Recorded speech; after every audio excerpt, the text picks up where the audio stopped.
of applause for our man, Scott Brown. Yay! Hello, hello. What's up, big dog? How you Oh, doing? living the dream as always. Living the dream as Somebody's dream always. anyway. I think you're living a pretty darn good dream. Yeah, no complaints here. All right, buddy. I know that we have, right off rip, when you came in today, you said that we had a couple openings for tomorrow's seminar. Now, you've been doing these for a while. Yep. You invite people down. They get lunch, and they get some education about how they can make their financial life a lot better. Where and when are the openings available? Yeah, so tomorrow we have openings at the Ruth Chris event at 11 o'clock in Winter Park Ruth Chris. All right. I think we have 8 spots as of right this second. Available? Okay. So if you want to go to edgewaterfamilywealth.com and sign up for the event tomorrow, which is the 27th, I believe. Yes, it is. Yeah. We re-engineered the website so you could get back on and do that because some people had said, I can't get to that one. I'll wait till April. Well, you can get to that one tomorrow. Very nice. And I know that our very own Jack Bradshaw is going to be there Jack tomorrow. Bradshaw will be Absolutely. That's in right. the house. He likes that money. Jack Yeah, likes yeah, that yeah. cash. He likes that I cash. like learning new things. Jack is your kind of guy. Jack's what we call a nit. A nit. You know what a nit is? I'm not sure I do. In the poker world, when you have a player that only spends money when they're absolutely sure they're going to win, they don't really gamble much. Right. They only bet on sure things, which is not really a bet. They per got se. 4 aces, now they're ready? That's right. They're ready to go. Jack is No. Sometimes 3 aces. I'll move some chips around. Jack is a nit, so that means if his money's in the pot, you better be careful. Yeah, okay. 'Cause Yeah. my man does not let go of any even one penny. If he's still there, you're in trouble. Yes, I got you. EdgewaterFamilyWealth.com. There are some openings for the Ruth Chris seminar tomorrow morning. Not only do you get lunch, you get a great education Yes. and some information that could change your life or the path of what you look at or how you look at money. And really, to be honest with you, Scott, we talked about this right before you came on. Half the battle with what we do here and what we're doing here. And by the way, I'm a learner as well.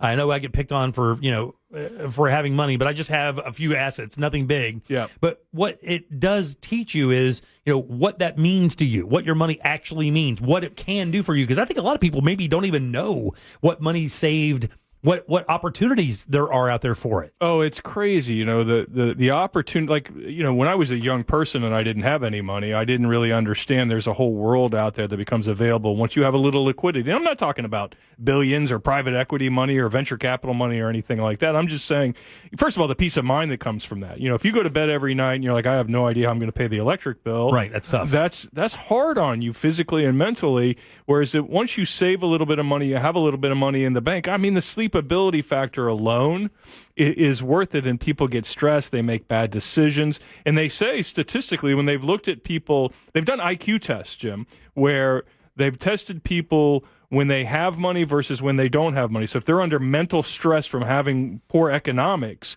they actually score 10% lower on an IQ test. And people say, well, the stress, the dopamine or the lack of dopamine or the cortisol that's running through your body has an effect on your intelligence, let alone your decision making, right? So if you say, well, I was under stress and I made a bad decision, somebody says, that's nonsense. That's not. No, it is real. Yep. You make worse decisions when you're under economic duress. I'll tell you something else. What I learned, and again, this wasn't that long ago. I mean, when I had a little bit of money and I realized that my bills were going to be paid and everything's fine.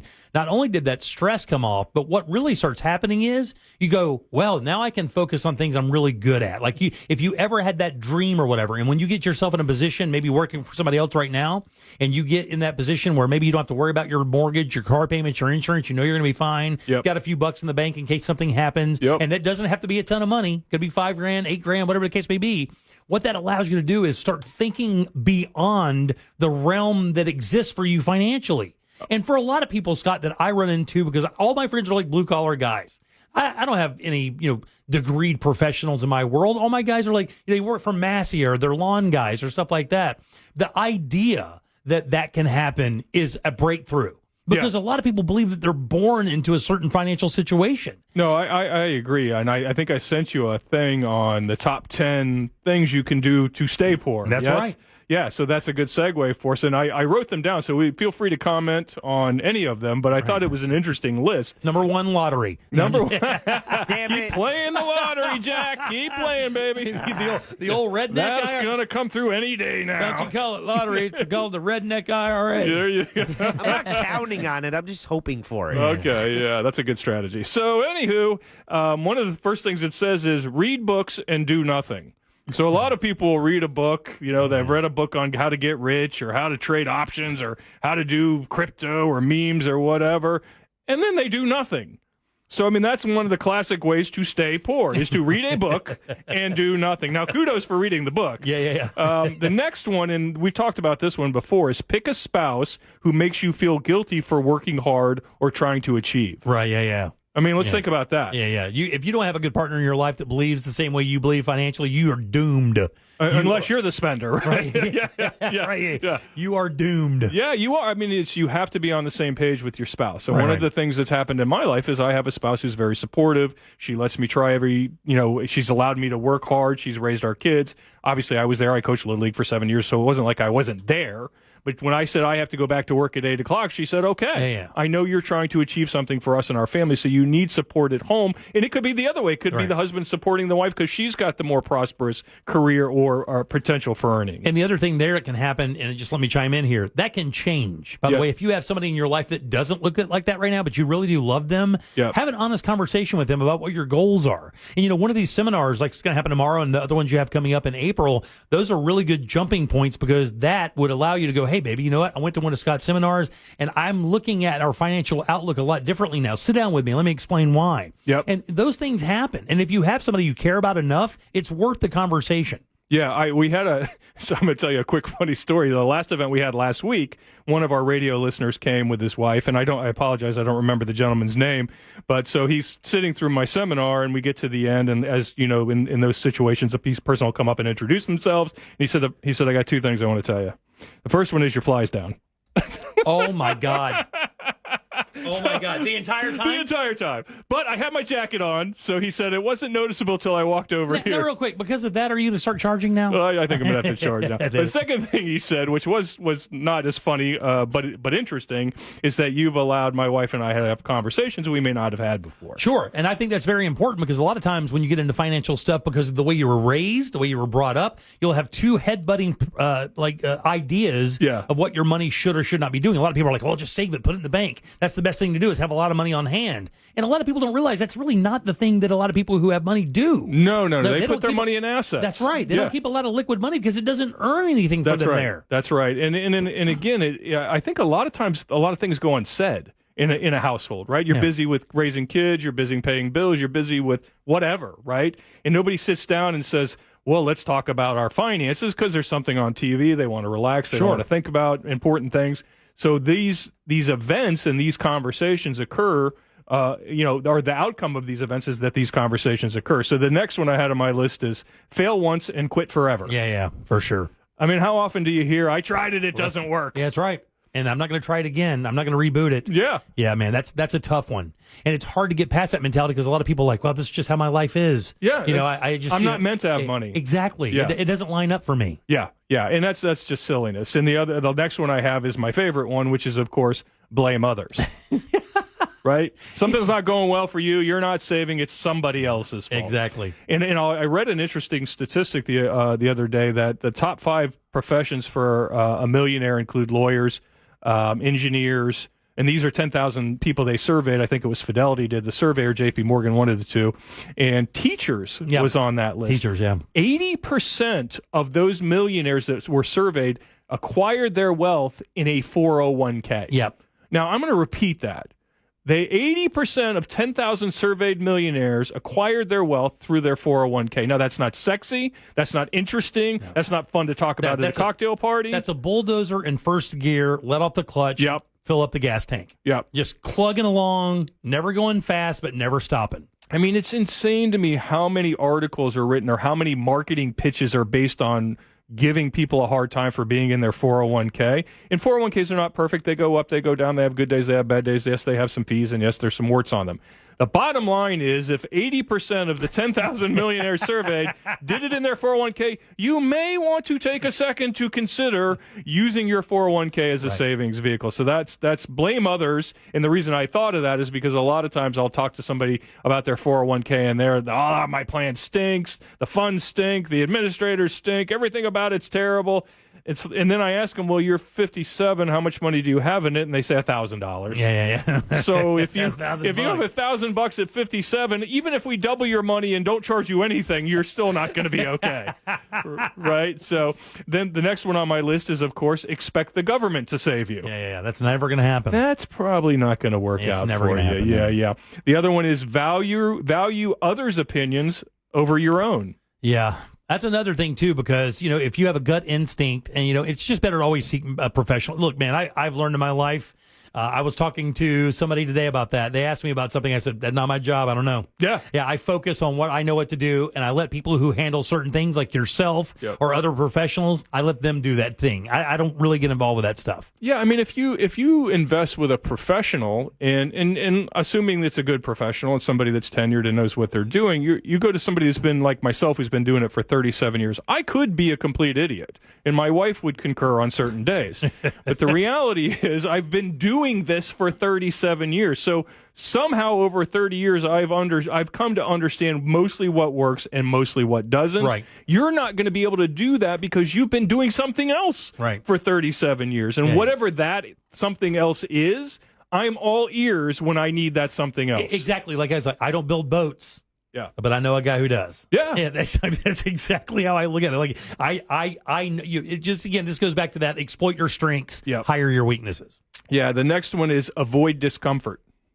Yeah, I have said to my children numerous times, no growth comes from comfort. That's right. If you're sitting around comfortable and you're in an air-conditioned room and you're eating chocolate chip cookies and you're watching the reality show The Housewives of Wherever, that's comfortable, but it's probably not increasing your IQ any or making your situation better. No pain, no gain really applies. I'll tell you something else too. It's hard to explain to people how much work ethic really matters. And if it's like going to work at 10 o'clock when you have to or need to. Those things you have to sacrifice sometimes. And a lot of people just don't want. They want it handed to them. Yeah, and next on my list is tolerate mediocrity. Yeah.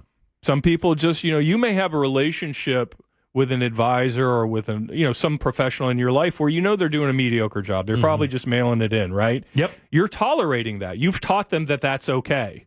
So sometimes you have to press the people you're paying to do things in your life. If it's a financial advisor, an accountant, whoever it is, you have to press the people that you're shelling money out to help you get where you're trying to go. Absolutely. The last one I'll use before we move on is talk a lot and do nothing.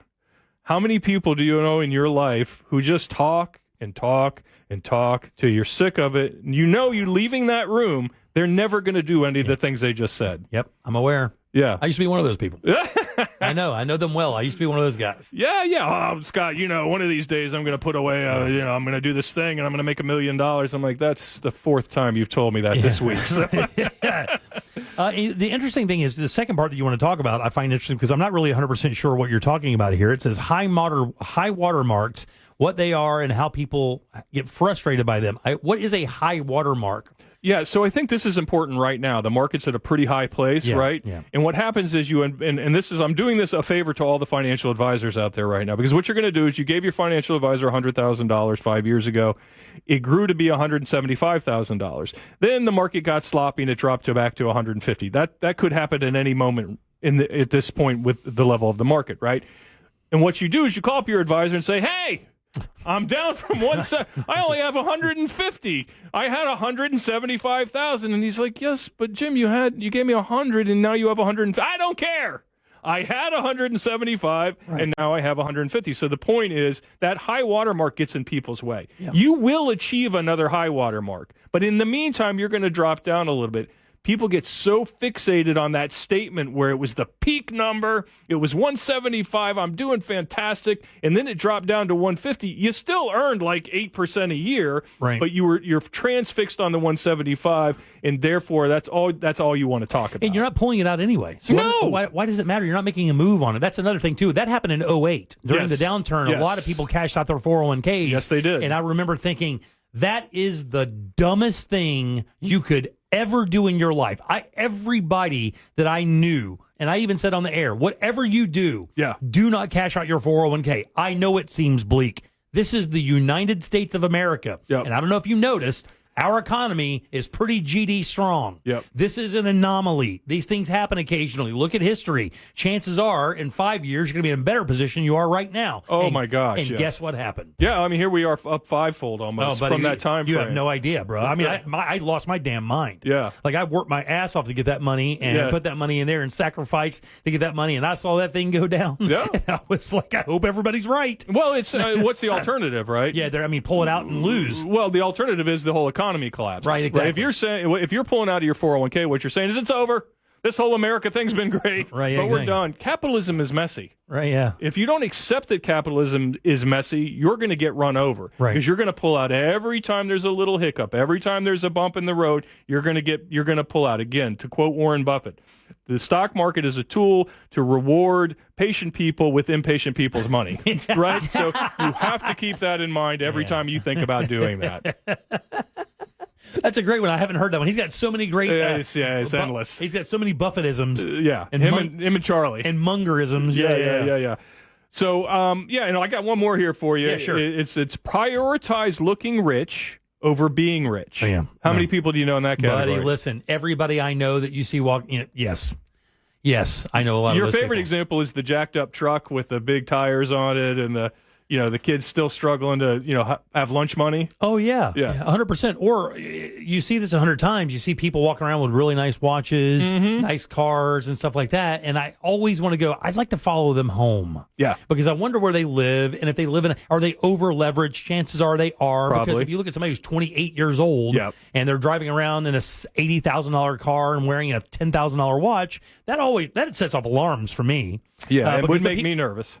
The people I know that have money, you would never, ever, ever in a million years pick them out of a lineup. No, not one of them. The millionaire next door is hard to pick out. My biggest client drives an old pickup. Yeah, when I rolled up to his house the first time, I'm like, is this the right place? Because I heard this guy's got X amount of money.